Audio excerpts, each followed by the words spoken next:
Professor José, o doutor Oswaldo disse que Midrash é alegoria. Que nota o senhor dar para o doutor Oswaldo Luiz Ribeiro? Eu dou nota 10 para o doutor Oswaldo Luiz Ribeiro. Sim, eu dou nota 10. Mesmo se tratando da sua opinião e que foge também, evidentemente, dos círculos acadêmicos, dos próprios rabinos ou mesmo de alguns acadêmicos que se debruçam ao estudo da própria cultura judaica e das tradições literárias. Quando olhamos para a prática interpretativa da Tanar, que é um pseudo-acróstico para a Torá, Nevi e Ketuvim, evidentemente não podemos deixar de afirmar que o Midrash, de fato, é alegoria. Se você ainda não é inscrito aqui no canal, se inscreva, ative o sino para receber notificações. O seu comentário, concordando ou discordando de forma respeitosa, é muito importante para mim. Se você ainda não me conhece, eu sou teólogo, filósofo e escritor. Meus livros estão à venda em diversas livrarias do Brasil, bem como no meu portal e na minha distribuidora. Se você desejar adquirir os meus materiais diretamente comigo, você tem desconto mais frete, ou, se preferir, compre da melhor maneira possível, o jeito que você achar mais cômodo e econômico. Se você desejar fazer parte do hall, do clube de membros do canal Confraria Cognitiva, você não apenas irá contribuir, você irá receber os nossos benefícios, como diversos cursos, acessibilidade à nossa biblioteca, bem como também diversos materiais publicados por mim. Então, junte-se ao clube de membros do canal Confraria Cognitiva. Vamos então ao que interessa, que é respondermos se de fato o Dr. Oswaldo está certo ou errado. Bem, eu já dei nota 10. Evidentemente que pegar as falas do Dr. Oswaldo Luiz Ribeiro, a sua afirmação, e colocá-la diante de outros acadêmicos, sobretudo, que defendem uma interpretação da Bíblia um tanto com um aspecto judaico ou ainda cristianizado, é afirmar que o Dr. Oswaldo está errado, porque muitas pessoas interpretam até mesmo o conceito de alegoria. Haja vista que nós sabemos que o primeiro, vamos dizer, intérprete com o método alegórico foi Filo de Alexandria. Mas, como os judeus, antes e após o exílio, de fato interpretavam os textos que eles mesmos produziam. Para isso, eu estarei compartilhando tela com você agora, porque nós vamos dar, de alguma forma, um passeio, ok? Para aprendermos um pouco mais do que é, de fato, o Midrash. Então, vem comigo, eu abri o meu pente e a gente vai compartilhar a tela para poder esmiuçarmos um pouco mais sobre este assunto. Aí na sua tela está aparecendo a minha lousa, vamos chamar assim. Eu vou escrever aqui primeiro a palavra Midrash. Aqui eu tenho em hebraico o texto Midrash. Midrash. A palavra Midrash, na verdade, como um substantivo, interpretação, ela vem do verbo drashá, que é esse verbo aqui, que quer dizer interpretar. Logo, observe que a palavra drashá e Midrash não pode ser associado, ter qualquer conotação com a palavra hermenêutica, do verbo hermeneuem. Mesmo quando a Septuaginta, de alguma forma, ainda traduz em alguns lugares a palavra Midrash para hermeneuem, mas a maioria das vezes é traduzido para exegeses, isto é, interpretação. Um termo que teria mais sentido pela tradição. Então, logo você conheceu a palavra Midrash, entendendo que Midrash nada mais era do que uma forma de se fazer uma exposição acerca de alguns textos, conferindo interpretação. Porém, o Midrash, na sua gênese, na verdade, evidentemente usava outros elementos da tradição e formas de se olhar para o texto para, de alguma forma, poder dar um sentido ou um significado ao texto. O que eu não posso deixar aqui de dizer para você é que o Midrash, como uma forma de interpretação, alguns chamam de método, mas eu não chamo de método, eu não vejo o Midrash como método, ok? Eu vejo o Midrash como uma forma de interpretação e, portanto, na verdade, a alegoria. É a maneira com que o leitor expositor irá de fato conceber os significados dos textos e, portanto, será de forma muito variável, até porque o Midrash não é apenas uma forma de interpretação unitária. O Midrash se vale de outros aparatos para se poder, de fato, analisar ou interpretar um texto. Então, a primeira coisa que nós podemos dizer para você é que em várias ocorrências na Bíblia hebraica, e por Bíblia hebraica eu falo a BHS, sobretudo a Bíblia de Stuttgartensia, em seu aparato crítico, por exemplo, você vai encontrar que a palavra midrash ou drachá terá um sentido da palavra ou o verbo examinar. Logo, a palavra é examinar, então nós iremos perceber que o Midrash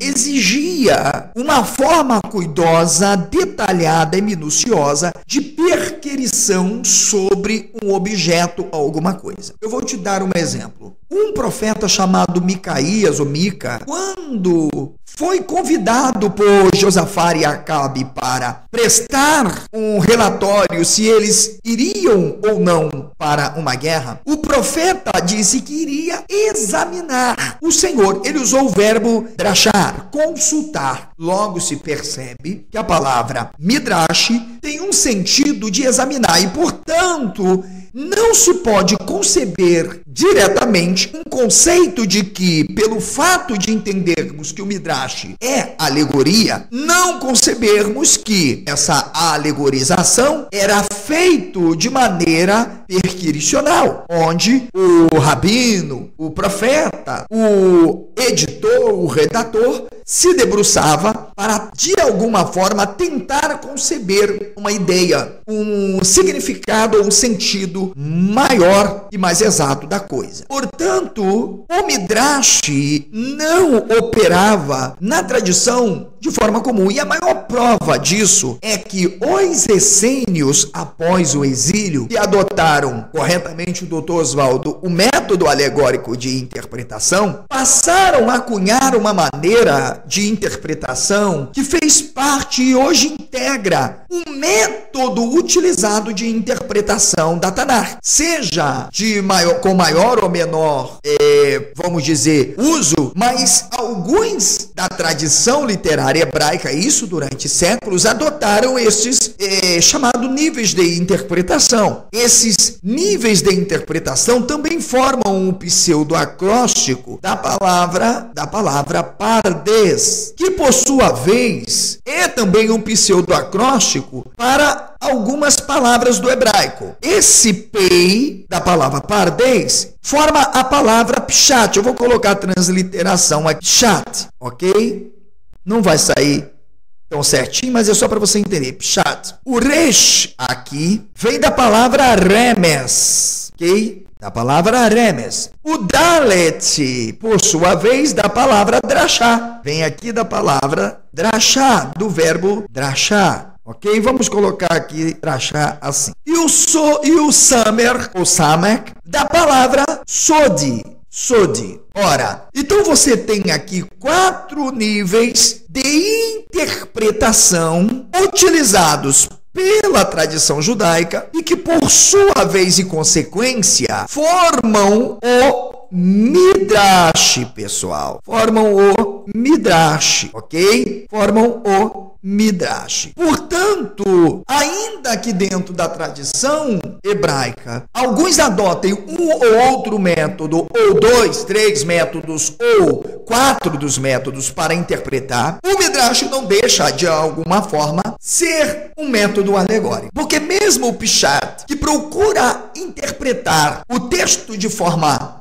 literal, logo não deixa de conceber todo um alegorismo do texto, já que se interpreta o texto de forma literal. Pardes, que por consequência o próprio nome Pardes já significa pomar. Então, para você que nada sabe de hebraico ou de cultura judaica, é preciso você mentalizar que o Midrash não é só uma interpretação. É a alegorização. Quando nós falamos de Midrash, continuo convergindo para a afirmação, opinativa ou não, do Dr. Oswaldo. Mas é impossível que um acadêmico sério, que trabalha com a pesquisa da cultura hebraica, da língua hebraica, da tradição hebraica, que tenha se debruçado durante anos no Talmud, que tenha lido, a Halahá, a Haggadah, tenha de fato se debruçado num estudo minucioso e conhecido a tradição, não possa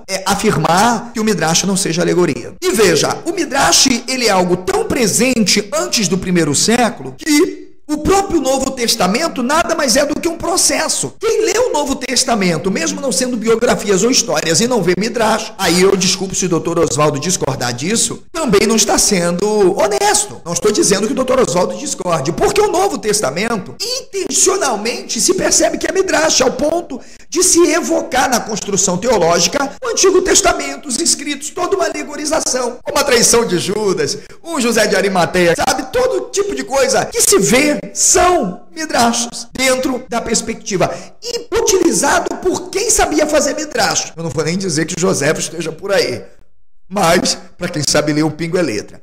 Portanto, quando nós falamos de midrash, nós falamos de um desenvolvimento em que acabou também influenciando a formação do Novo Testamento. Você está entendendo? E alguns ainda tentam dizer que o Midrash, dentro da estrutura do judaísmo, é um método exegético de ler e interpretar as escrituras. Só quero dizer, não é um método científico. Porque para eles a Bíblia Sagrada é palavra de Deus. Então é mito, são alegorias. Cientificamente a Bíblia analisada são alegorias, ok? Encontramos até o que é histórico na Bíblia é usado como processo de transsignificação através do mito, como um fato natural, como diz Marcel Detienne. Então, veja que quando você, de alguma forma, quer fazer teologia numa perspectiva judaico-cristã, você concebe a ideia de que o Midrash é um método de interpretação. Então eu vou dizer, o Midrash é um método de interpretação, não é hermenêutica, está longe disso, não é hermenêutica. É um método expositivo de se fazer interpretação e, portanto, não é uma ciência, como a hermenêutica hoje já não é mais método, é conhecido como uma ciência ou a disciplina científica, ok? Então,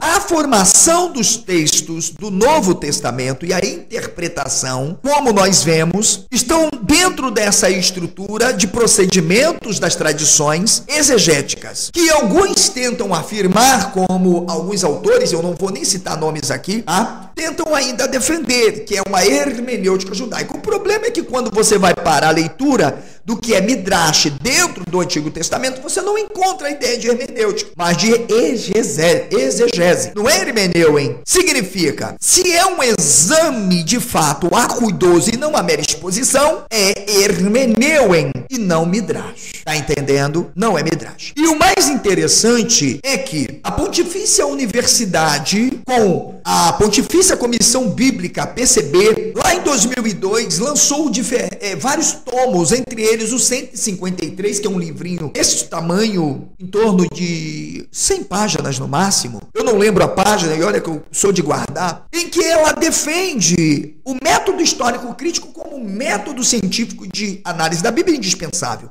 Mas ela não deixou de reconhecer que a necessidade de uma leitura dentro de uma perspectiva judaica para configuração de uma fundamentação na interpretação dos textos bíblicos dentro da perspectiva cristã. E isso foi publicado inclusive pela Revista de Interpretação Bíblica Latino-Americana número 40, entende? E o Mary Vidal também, em 2002, publicou isso e deixou claro que, para se compreender o Novo Testamento, era necessário entender a forma com que a tradição interpretava os textos. E nesse caso, eu realmente concordo, ainda que eu não abra mão de que o texto deve ser interpretado a partir da busca da intenção de seus autores e do que o texto é em seu contexto, em sua autotonia. Fora isso, é alegorização. o resultado será teologia, fanatismo, fundamentalismo, extremismo. O resultado é isso aí que você está absolutamente vendo. Você tem o Midrash quanto um substantivo, que vai aparecer apenas como interpretação, e você terá o Midrash no sentido de estudo, de busca, como verbo, deu para entender? E que vai ser usado sempre de forma diligente num conceito de examinar, de investigar, de procurar alguma coisa. Mas o que é então o Midrash? Ora, quando nós, por exemplo, lemos Eclesiastes de Ben Sirac, por exemplo, 51:23, vai aparecer ali o termo Beit HaMidrash, casa de estudo. Logo, se havia uma casa de estudo, consequentemente, havia uma tradição que fazia Midrash. Deu para entender? Portanto, na literatura rabínica, o estudo da Torá nada mais é do que exegese, alegorização. Na Mishnah, o termo Midrash, por exemplo, aparece como estudo e interpretação do texto, como uma repetição. Professor, mas o que é a Mishnah? A Mishnah nada mais é do que um escopo de explicação e aplicação de um determinado texto. É conhecido como a Mishnah. Inclusive os Targumim, de Targums, vamos chamar em português assim, a portuguesar, nada mais são do que alegorias. Você pega, por exemplo, Gênesis 49:10, compara todos os Targumim, no plural, você vai ver a diferença. E aí você vai dizer, o Midrash é o quê? Doutor Oswaldo tá certo, alegoria. Alegoria. Deu para entender? Mas espera aí, professor, e na literatura tradicional? Bem, na literatura tradicional, o Midrash aparece com 3 distintos significados. O primeiro é investigação, que vai trabalhar e operar a busca do sentido de investigar. Então é só o ato. Não quer dizer que quem está investigando ou propondo algo na leitura do texto não está fazendo alegoria, porque o texto em si está repleto de ideologia, de símbolos e signos, e que, portanto, é resultado, a sua gênese, de todo um contexto de alegorização. O Midrash pode ser agora pluralizado e não singularizado como uma coletânea de materiais que são interpretações de toda a tradição em um único volume. Então você poderá ter Midrash de Bereshit, Rabá, Midrash de Sifrer, Números, Levítico, Rabá. Então você tem uma gama de materiais dentro da estrutura da tradição da literatura rabínica. Agora, professor, será que o doutor Oswaldo não exagerou? Não, quem está exagerando sou eu. Porque na tradição antiga, e aí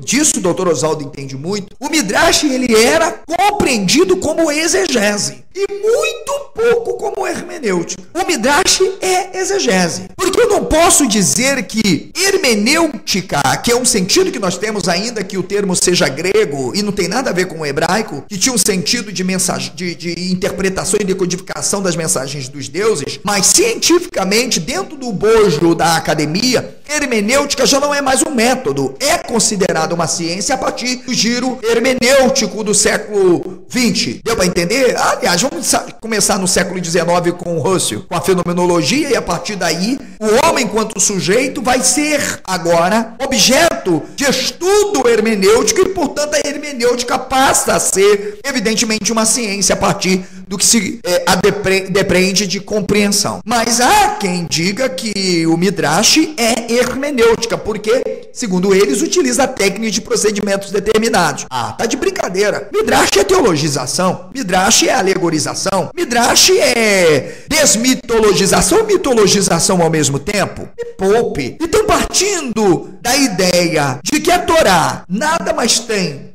porque por Torá entenda os 5 volumes da Bíblia, e não só a lei dada, o decálogo, Esther e Devarim. Midrash ali se emprega totalmente a interpretação, por exemplo, no que eles vão chamar de Parashá, porque já está determinado o sentido do texto pela tradição. Quando se já tem a definição do texto e já se diz o que o texto é, você não está fazendo investigação. Houve um desenvolvimento de 2 tipos de Midrash dentro da tradição. O Midrash Halachá, ou Halaká, como alguns pronunciam, e aí com relação à pronúncia, você tem uma pronúncia sefarade, uma pronúncia askenazi, aí você decide que quer ficar com os judeus da Alemanha, os judeus da Espanha, aí é contigo. Você tem o Midrash Haggadah. Professor, explica para mim o que é Talmud, porque eu sou leigo, professor. Cheguei aqui no Confraria agora. O Talmud nada mais é do que ensinamento. É um comentário sistemático, tá, da própria Mishnah, que foi compilado ali no 2º século e 600 ou 6º séculos depois de Cristo. O Talmud Bavli já foi composto ali no ano 600 depois, tá?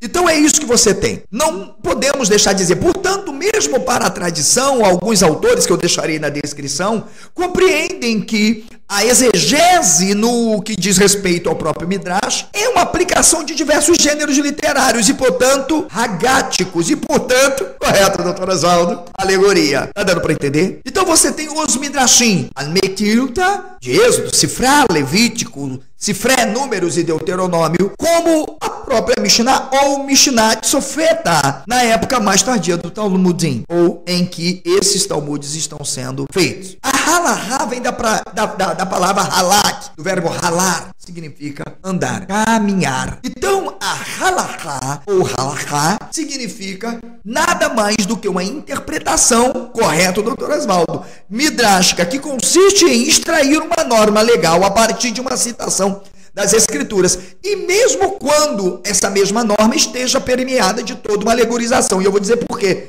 Porque nesse corpo legislativo existem os Hukim, ou Hukot, que vem de Huk, estatuto, ou estatutos no plural. E que, portanto, não são apenas normas, mas são simbolismos da própria legislação que é empregada para o próprio povo. Portanto, a Halahá é uma norma legal a partir de citação das Escrituras, ok? E a Haggadah? A Haggadah de Nagad quer dizer narrar, percebeu? Narrar. Portanto, fazer um Midrash é fazer uma Haggadah. Narrar, contar e relatar. Por exemplo, aquilo que a tradição faz sobre Adão, princípio criou Deus dos céus e a terra, o Adão no jardim do Éden, ou coisa do tipo, nada mais é do que Midrash Halag ou Midrash Haggadah. Midrash é alegoria, quem faz Haggadah faz Midrash, quem faz Midrash faz Haggadah.